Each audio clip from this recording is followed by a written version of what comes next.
Welcome to today's edition. I'm your host, Jesse Sawyer, nationally recognized inclusive fitness trainer, Silver Sneaker Flex instructor. You can find out more about me by visiting my website at www.jessesawyer.com.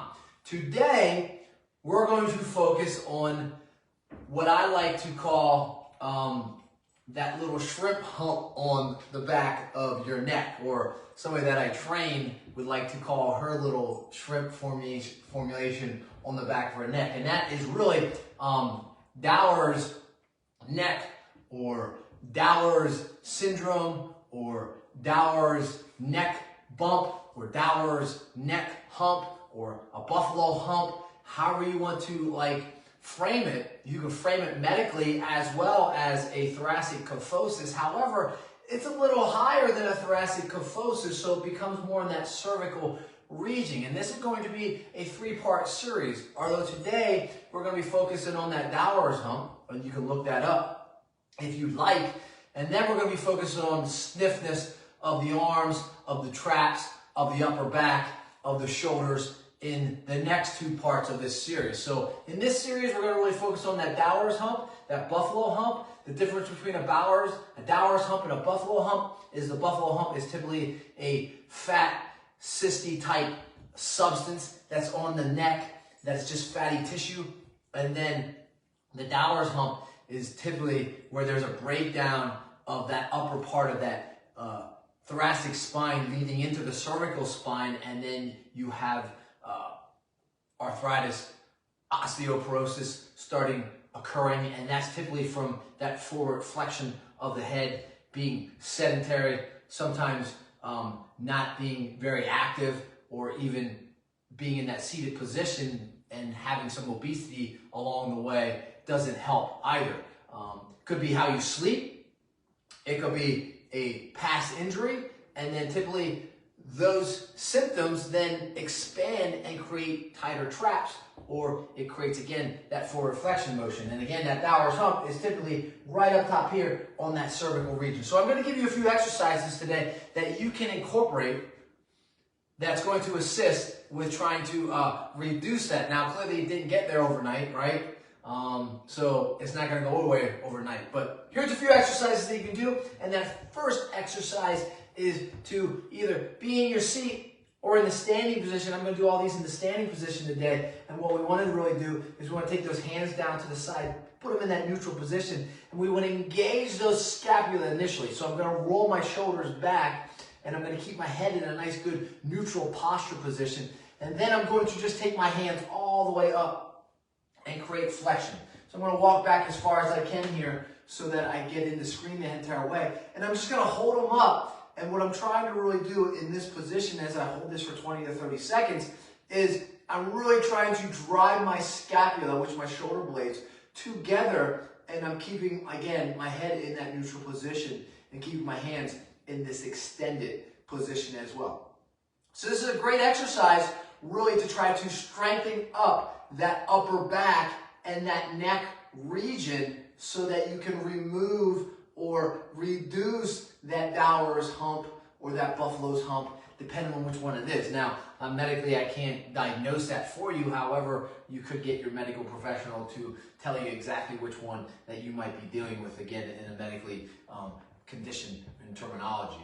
So again, Dowager's hump is what we're focusing on today. The first exercise is that full extension of taking those arms all the way up and then just holding it in that position as you engage those scapula and drive those scapula back. So again, this might be discomforting at first as you start this, because you do have to hold these arms up as high as possible, and you are retracting the scapula as you're in this position because you are trying to reduce that tension off the neck and that upper part of that thoracic spine, and then rest it all the way down. So again, 20 to 30 seconds, 2 to 3 times with that exercise. Now from that exercise, that full extension, we want to go into a W. Some would say it's a 90 degree, but I'm going to show you a different type of 90 degree momentarily. So we're going to go into a W. So from this position all the way up, what I want you to do is I just want you to drop your arms down, palms facing me. And now I want you to engage the scapula, retract the scapula, that's the first motion, and then pull those arms back. There you go. So again, we're in a nice upright position again. Head's in neutral position. That chin is tucked, which we're going to do some chin tucks shortly. And you're going to hold this again, squeezing the scapula. Now what you're focusing on more is that mid trap. You're getting that mid back, which would be your rhomboids, and you're again engaging that motion again for 20 to 30 seconds. Rest it down. You're going to feel that all in between the shoulder blades back here, or where my hoodie kind of sits and rests. So again, we're going to take those arms all the way up in that neutral position, turn those palms face me, and then bring it down right here in that 90-degree or that W position. Engage the scapula, so you're squeezing those scapula together, and then you're pulling those arms back, and you're trying to touch that wall with those arms. So a side view looks like this, a reverse view looks like this. And again, I'm really trying to really squeeze and engage the scapula. Again, I'm trying to really reduce that discomfort, and I'm trying to remove that hump that is in that cervical part of the neck. And the way to do that is to strengthen those ligaments up, to strengthen the scapula, and pull your posture back up in a more neutral, upright position, so you're not putting compression on the chest. That was number 2. As we again focus on that Dowager's hump, again, it's typically from being in a seated position, long period of time. You could be a long distance driver, truck driver. You could just sit a lot behind a desk, or you could just be in that aging process, because it does impact and affect women more typically than men. And again, it's not the kyphosis, it's more of the cervical part of the neck that's being impacted. So as we go again, focus on that Dowager. We're going to go now into that 90-degree, right? So I went all the way up that extension. I turned those palms, dropped them down, pull back. And now I'm going to just drop those elbows into the side of the rib cage. And now I'm going to, again, roll the shoulders back, squeezing the scapula, and now I'm going to pull back. There you go. So now I'm kind of expanding the chest as well, taking the compression off the chest. Because again, when you're in that bent position with that neck, you are putting compression, and you are creating a greater osteoporosis of that neck and that breakdown. So what happens as that breakdown of the neck continues to occur is you're going to shrink. Ultimately, that's what happens as the spine becomes inflexible and it loses its structure, and because of osteoporosis of that region, and you become smaller, you're short, you shrink. And we're squeezing again, 20 to 30. And again, this is going to work a little differently on those motions. So as you're fully extending, you're going to feel that chest get a stretch. You're going to have to hold those arms up. As you go to the W, you're going to feel that mid-rhomboid, that trap region. And now as we go a little bit lower, as we take them all the way up, turn them, drop them into the W, and then drop those elbows down into the rib cage, you're going to be more in that lower trap. Okay, so we're going to hit that lower trap instead of that mid trap now, and you're pulling again, squeezing the entire scapular region. Side view looks like this, diagonal view looks like this, and then reverse view, right, looks like this. Now again, you're nice and upright, and I am squeezing my scapula together, and I'm trying to take those palms and I'm trying to pull them back as far as I possibly can, while breathing as well. So if you need hydration through this, get it.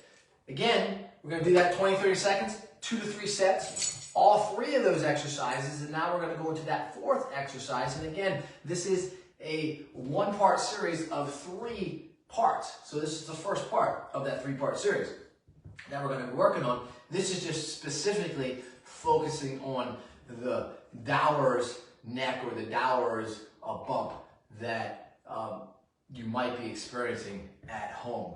Next exercise, right? So we went to that extension, arms all the way up.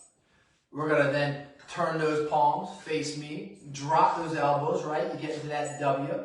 Drop those elbows, you get to that 90-degree now. Now I want you to drop your hands all the way down, palms still facing, right, me, and then I want you to pull them back like this. There you go. So as you pull back, I want you to roll the shoulders first and then pull back. There's your side view, there's your angle, and there's your reverse view. So you're pulling those all the way back into that L, which it could be a double anterior stretch as well. that you could do this with too. The difference is with that double anterior stretch, typically, you're going to embrace both those hands together and you're going to have somebody pull them up, or you're going to try to take them up vertically or send as much as you can. Right now, I'm just working on that L, and I'm just pulling those arms all the way back and relax them. Whew. Shake them off. I can feel that. Again, you're squeezing the scapula, you're retracting them, you're hitting the upper trap, the mid trap, the lower trap, and we go for that last one all the way up, right? That full extension. Turn those palms, drop them down, get into that W, drop them down again, get into that 90 degree, and then drop them all the way down to your pockets, and then roll the shoulders first. Remember, you're going to roll the shoulders back, engage, contract the scapula, and then pull the hands back. So, yeah, there you go. You're feeling that now, right? It's almost like you're jumping off, right? Off a building, off a ledge, a ski slope. And again, I'm rolling those shoulders initially so I can contract the scapula, and I'm pulling those arms back and getting a nice, good, firm squeeze in that lower trap. Awesome job. Again, nice and tall, neutral position, and relax. Can focus the Dowager's bump, the buffalo bump, the Dowager's neck, the cervical region, where if left untouched or left without you trying to remove it, you can't just go remove it and cut it out without you doing some form of exercise to reduce that and to get your neck back into normal neutral position and increase your posture at a greater capacity, then over time you're going to have other types of discomfort. You're going to have maybe greater stiffness in the neck, in the upper back, in your shoulders. Your traps are going to scream at you because they're going to get tighter. So we want to kind of reduce the hump, and we also want to improve our posture by engaging the scapula and creating greater strength of the upper back, which again takes the compression off and can help ultimately reverse some of the osteoporosis. And our last exercise for you, as we've done before, is the chin tuck, which you could do first and then do all these different exercises so you can understand the anatomy and the structure of that neck. So you're going to be in that nice standing straight position. I'll turn to the side so you can see me. I'm going to retract those shoulders, so I'm going to roll those shoulders back initially, and then I'm going to tuck my neck back until I feel the trap and the neck, not where it's not discomforting, but where I can actually feel it engage, and then I'm going to push the neck forward. And then I'm going to pull it back again. You might hear a little bit of cracking in that back of the neck, and then I'm going to push it forward again. And then I'm going to pull it back again, engage, nice and tall, nice and upright. And then I'm going to push it forward. So it's almost like a rooster neck or a chicken neck where it's just going in and out, in and out. And that's all you're doing with that chin. Pull it back, push it forward. Pull back, and push it forward. Engage it back, and you can hold this position, right, for 20 to 30 seconds, or you can do a set of 10, where you're just going forward, and then you're pulling back. Forward, and pulling back. And again, the goal is not to have discomfort. The goal, by doing all 5 of these different exercises, is to reduce that Dowager's hump, the buffalo hump, the Dowager's neck, because I can't diagnose which one you have, but it's to create greater posture and to make you more aware of what's occurring back there. Thank you for taking the time to join me. Again, this was part 1, and there's 2 more parts to this series. Peace, my friends. Go in peace. Find me at www.jesseswear.com, and if you want me to come to your company, hit me up there too as well.